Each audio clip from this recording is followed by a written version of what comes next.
Hey there. Today I'm going to show you some simple ways to make create texture in your art using common or mostly common household items. So let's get started.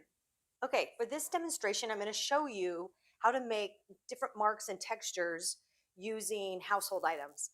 And for the sake of ease, I'm using garbage sacks that have been cut into, rectangles.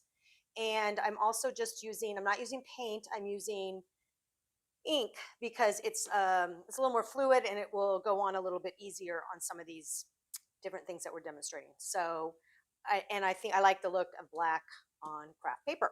So to begin, we're just going to start with your basic um, paper towel roll. It could be toilet paper, it could be, you know, obviously whatever. And obviously you could cut this, but the irregular rings are what I like. It's they're not perfect, and I like that. And you can get dark and light, however you like.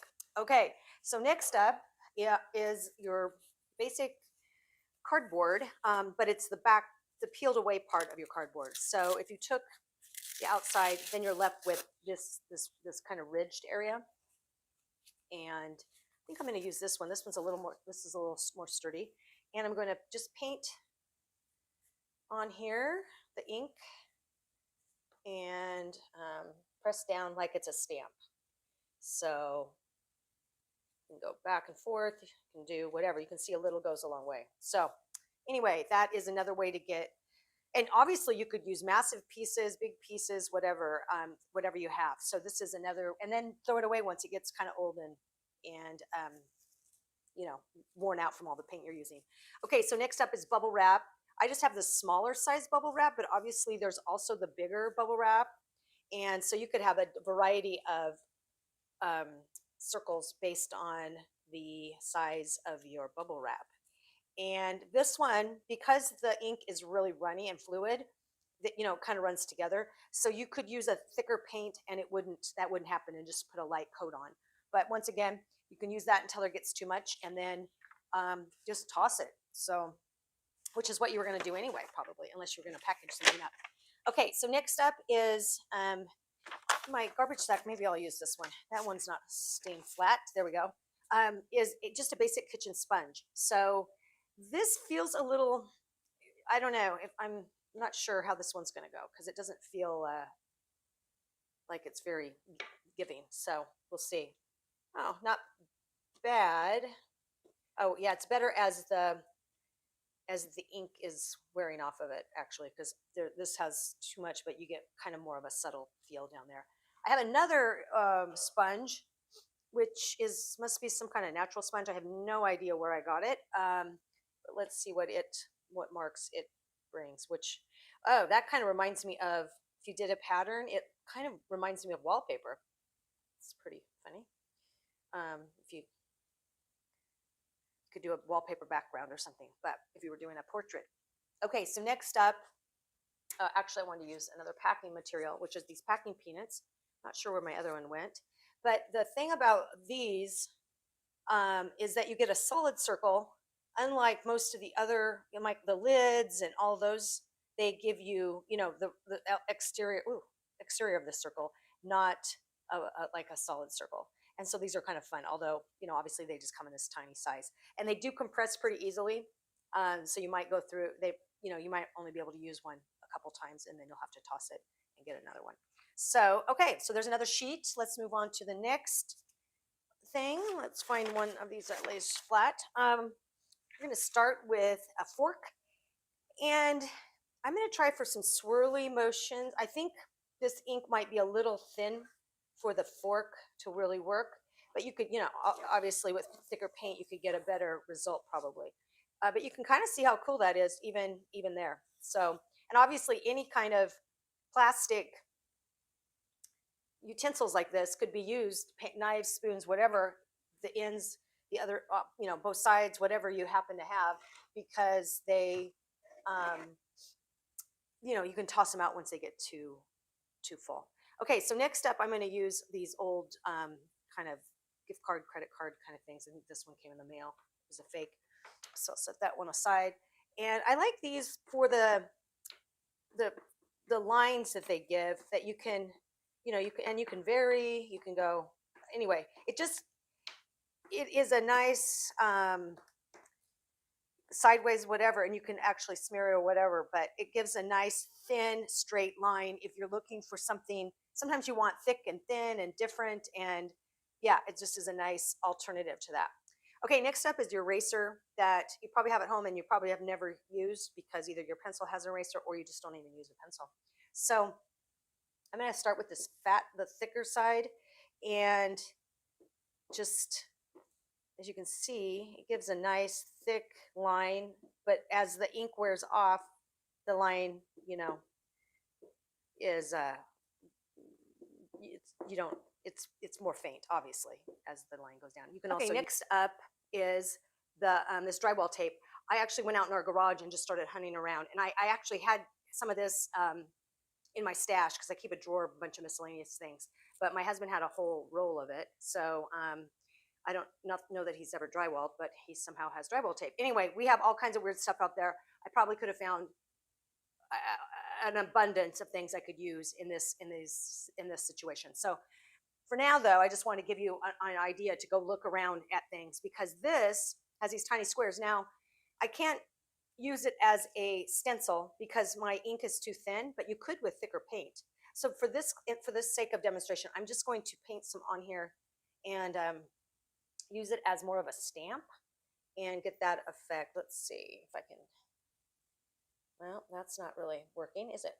Okay. Well, there you go. There's some little, that's more what I was looking for, is this kind of thing. Obviously, if you overload it, let's see if I can take some of that paint and put it over here, or ink.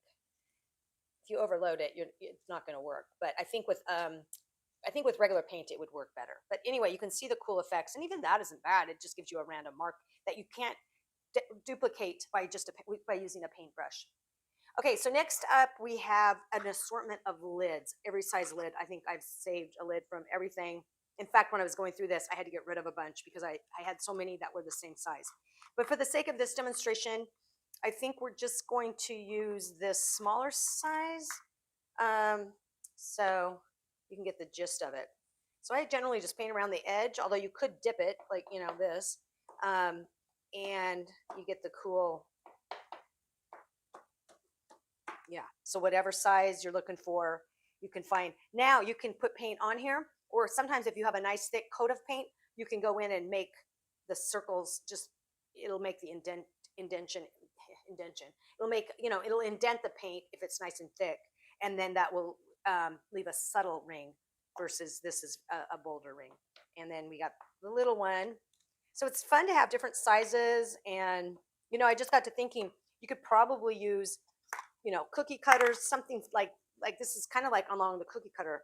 If you had some old cookie cutters you were never using anymore, or something like that, anything that is a shape, you just put a little paint around the edge, or ink in this case, and then stamp it on. It works great. Okay, so next up, let's get moving here, is find us a flat sheet. The skewers that you probably just have for cooking, and you can just dip those in. I kind of like these. I like to use these for writing. It's not really, I think it works better with a little slightly thicker paint. Maybe the other end would work. Let's see what we got here. Just kind of the writing, be creative. Anyway, it can look cool as an underlayer or an overlay, layer in your art. It just adds another element. And skewers are a great way to do it. And then once you're done with once they are used up, you just can toss those away. So, and lastly, we have some things I found outside. So an assortment of sticks. I just have 2 here.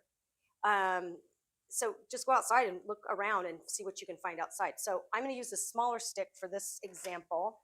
And again, kind of like the skewer, I kind of like to use the sticks as a writing tool. And not, no, it doesn't always work, but let's see, be creative.